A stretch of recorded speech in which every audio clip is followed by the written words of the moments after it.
Hi, I just wanted to first of all thank you very much for inviting me to speak to you here today. It's really quite a great honor. I want to talk about a few things, one of which is the Glass-Steagall Act and what it meant to our country's history, why it was passed, how it helped, how the repeal of that act in 1999 has created a tremendously unstable environment for individuals at the hands of banking institutions, political alliances, governments, and central banks, and also how some of the remedies that have been proposed in the wake of the 2008 subprime crisis, including the Dodd-Frank Act and its allegedly most important component, the Volcker Rule, are really ineffective at combating this risk. And what we really need to do is go back to a time and go back to a policy and continue to use the real strength of the Glass-Steagall Act in a new Glass-Steagall Act in order for us to be safe going forward. And when I say us, I mean everybody in this room, I mean the population of the United States, I mean the populations throughout the globe. Because what we have today and what we've had in the wake of the repeal of the Glass-Steagall Act is an environment where the largest banking institutions have been able to increase the concentration of their capital, of their influence, of their power. And this has been subsidized and substantiated by political forces within the White House, the Treasury Department, the Federal Reserve, governments throughout the world, in particular throughout Europe, the ECB, and it's something that we really need to contain and look forward to changing if we want to have more economic stability for the greater citizenry at large. So going back a little bit in time to how the Glass-Steagall Act came about. We had a major crash in 1929. It was the result of a tremendous amount of speculation and also rigging of markets by the larger financial institutions, as well as things called trusts, which were small components of these institutions that were set up in order to bet on trusts, in order to bet on various industries and collections of companies within those industries and so forth, as well as to make speculative bets on foreign bonds in foreign lands, as well as to make bets on the housing market, which is something that we've seen and been familiar with quite recently. A lot of also the activity that was done in particular by the big six banks at the time, which included National City Bank and First National Bank, which today we know as Citigroup, the Morgan Bank and the Chase Bank, which today we know as JP Morgan Chase, as well as two other big six banks, got together in the wake of the crash in 1929, which they had helped to perpetuate, and decided that they needed to save the markets as they were deteriorating very quickly. And the reason they wanted to save the markets was not because they wanted to protect the population at the time, it was because they wanted to protect themselves. But the way they chose to do that was to pony up $25 million each after only a 20-minute meeting that occurred at the Morgan Bank on Wall Street, on 23 Wall Street, which is cat-a-corner from the New York Stock Exchange at the time. And after this 20-minute meeting, which was called together by a man named Thomas Lamont, who was a major banker at the time and the acting chairman of the Morgan Bank, these six bankers, they went out into the streets. The press heralded them as heroes who would save the day, and in particular heralded the Morgan Bank as an institution that would yet again save the economy from virtual catastrophe.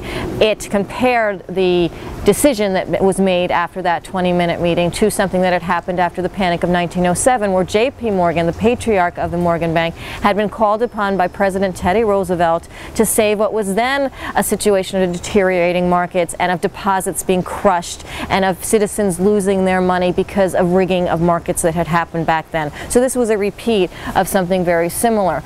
After the meeting, the decision was to buy up stocks, and the stocks that were bought were the ones in which the big six banks had the most interest, and that is what they did. And the market rose for a day, which was why the newspapers were so happy. It was why President Herbert Hoover at the time decided he might actually get reelected as opposed to face not just unelection but also a bad historical legacy, and everybody was quite pleased with the results. Unfortunately, as we know, after the market rose after that day, after they put in money to buy those stocks, it crashed by 90% over the next few years. The country was thrown into a Great Depression.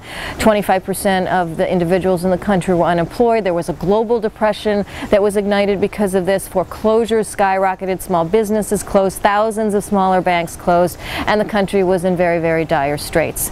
Into that came President FDR, and something that's very interesting historically that I did not even know before I did my latest book, All the President's Bankers, in that FDR had friends, and they were bankers. And two of the friends that he had that were bankers were men named James Perkins, who ran the National City Bank after the crash in 1929, and also a man named Winthrop Aldrich, who happened to have been the son of Nelson Aldrich, who happened to have been a senator at the time that the Federal Reserve Act, or its precursor, was created at Jekyll Island in 1910. So these were men of pedigree, and these were men of power, these were men of wealth, and these were men who were friends of FDR.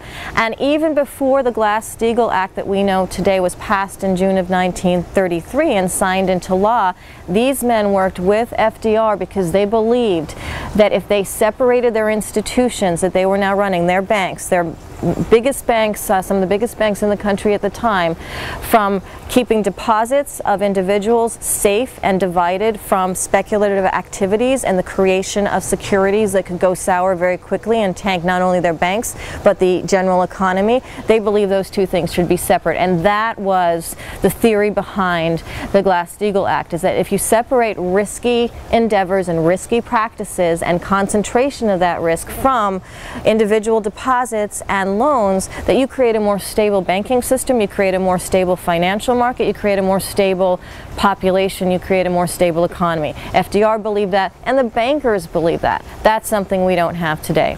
So before the act was passed, Winthrop Aldrich, James Perkins, they had meetings in the first 10 days of FDR's administration in which they told FDR, they promised him they would separate their banks even before the legislation was passed. And that's why it was more than just legislation. It was a political financial alliance at the time. It was policy at the time to stabilize the economy, to stabilize the system so that everybody could benefit. And those men did benefit. Their legacies benefited. The National City Bank that was run by James Perkins, the Chase Bank that was run by Winthrop Aldrich, those banks exist today. But the Glass-Steagall Act at the time enabled them to grow in a more stable aspect. Winthrop Aldrich and James Perkins chose to keep the deposit-taking and the lending arms of their banks. They separated them before, as I said, the Glass-Steagall Act was passed. They promoted the Glass-Steagall Act. FDR promoted the Glass-Steagall Act. Congress, in a bipartisan fashion, passed unilaterally, enthusiastically, the Glass-Steagall Act. So it was very much a national platform on every level. What we've had since, and this started to a large extent in the late 70s and accelerated throughout the Reagan administration, the Bush administration, the Clinton administration, and the ramifications through the second Bush administration, the Obama administration, is a disintegration of the ideal of that act, the idea that risky endeavors and deposits should be kept separate in order for stability to exist throughout. In the 80s, banks were allowed to merge across state lines. In the 90s, banks were allowed to increase their share of financial services by reintroducing insurance companies, brokerages, the ability to create securities that we now know today can be quite toxic, as well as ultimately to trade in derivatives and other types of more technologically complex, but nevertheless even more risky securities, all under one roof. And in 1999, under President Bill Clinton, in the end of the year, an act was passed, the Gramm-Leach-Bliley Act, that summarily repealed all of the intent of the Glass-Steagall Act. And what it created in its wake was a free-for-all merging and concentration and consolidation of these largest banks into ever more powerful and influential entities, influential over our capital, influential over our economy, influential with respect to the White House. And this was not something that the bankers pushed on the White House. We should realize this. This was something that Washington, under several administrations, under bipartisan leaderships throughout, under different types of Treasury secretaries that both came from the very same banking system that they were supposedly going to be in public office to watch over, they all collaborated to repeal this act. In 2000, 2002, 2003, 2004, when rates started to be very low and when subprime loans started to be offered, these banks that now had much more concentration over deposits, over insurance products, over brokerages, over asset management arms, were able to create securities out of a very small amount of loans, out of $500 billion worth of subprime loans extended to individuals. They were able to create a $14 trillion mountain of toxic assets, and they were able to leverage that mountain of $14 trillion to $140 trillion of risk by virtue of their codependencies of the big six banks, by virtue of the derivatives that were involved in the securities that were laced with these mortgages, and by all sorts of complex different types of financial engineering. As we know, that imploded in 2008, and the result of that implosion was not to chop off the arms of these banks. It was not to have men at the top of these banks like Winthrop Aldrich say, you know what, this was a bad idea. We screwed up our banks, we screwed up the markets, we screwed up people, we screwed up the economy. Let's separate, let's go back to a time that wasn't simpler but that was saner. That wasn't a decision that was made. What was made instead was a decision at the highest levels of Washington, the Treasury Department, the Federal Reserve, the New York Federal Reserve, to coddle this very banking system, to subsidize it, to sustain it in all its flaws and with all the risks that it permeated around the entire population in the United States and throughout the world, with trillions of dollars of loans, of cheap money, of zero interest rate policy, which is now going into its 5th year of existence, which means these banks can continue to be liquid even though they are very unhealthy. A quantitative easing program, not just in the U.S. Federal Reserve, but now that is potentially going to grow in Europe as well, because those banks are also codependent on the U.S. banks, and because they are so unhealthy, they need institutions on the central banking level and in the U.S. government and in the Treasury departments and in Federal Reserves and other Treasury arms of different countries to sustain their activities, to back their bad bets, and to promote their interests over the interests of the wider stability of the population. The Graham-Dodd Act, the Dodd-Frank Act that was passed and signed into law by President Obama in July 2010 was said by President Obama, by then Treasury Secretary Timothy Geithner, by then Federal Reserve Chairman Ben Bernanke, as well as many pundits in the media, was said to be the thing that would dial back this immense risk, that would get us back to the sweeping type of regulation that was like it had been in the Great Depression. But it has done absolutely nothing of the kind. In the wake of the 2008 crisis, the big banks are bigger. JP Morgan Chase was able to buy very cheaply Bear Stearns and Washington Mutual to become the largest bank in the United States again. This ties back to the legacy of JP Morgan in that 1907 panic, throughout the decisions that were made at its bequest in 1929, the wake of 1929 crash, and so forth. Citigroup has managed to survive. Goldman Sachs, Morgan Stanley, Wells Fargo, all of these banks, the big six today, which are largely derivations of the big six banks historically 100 years ago, with a couple of additions and many mergers along the way, have been able to sustain themselves on the wake of government policy that has enabled them to grow and to sustain themselves and to continue to promote risky types of practices that can be very dangerous to all of us. The Dodd-Frank Act doesn't separate those banks. It doesn't make them smaller. It doesn't diffuse their derivatives concentration. The big six banks today in the United States control 96% of all the derivatives trading in the United States. They control 45% of all of the derivatives trading throughout the globe.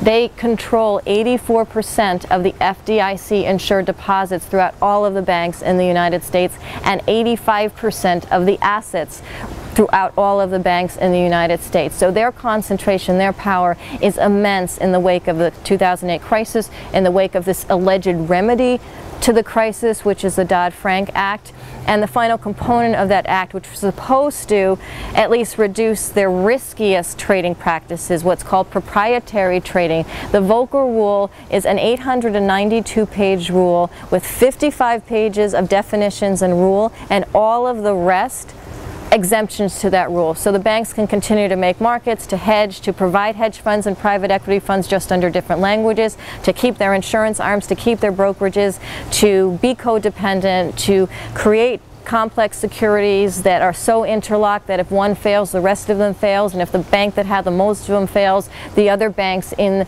this entire system will fail as well. So nothing has been done in that language of the Volcker Rule in the Dodd-Frank Act to change anything. What we need is a resurrection of the Glass-Steagall Act. We need to realize it wasn't just a law, it was a policy of stability. It was a political and financial alliance between the White House and between the biggest bankers of the time and between the population, and that's what we need to have come back today. That's what we need to press, and that's the only thing, a complete separation of risky endeavors from our money, from normal lending practices that can even start to foster a more stable financial system, banking system, and economic environment for all of the rest of us. And so that's the takeaway from what I wanted to tell you about today. There's more information about it historically, particularly the lead up to the Glass-Steagall Act that was passed, the swipes added over the time, the presidents that were stronger and the bankers that were stronger and caring about the population as well as the ones that didn't care at all about it with respect to financial stability at the hands of the banking system. And that can all be found in my book, All the President's Bankers, which I also urge you to check out simply to get a more knowledge about the reasons for why we had that act and the reasons why it's more necessary than ever to resurrect it today. So thank you very much again for listening. Thank you for your time, and I hope the rest of the conference today is fantastic.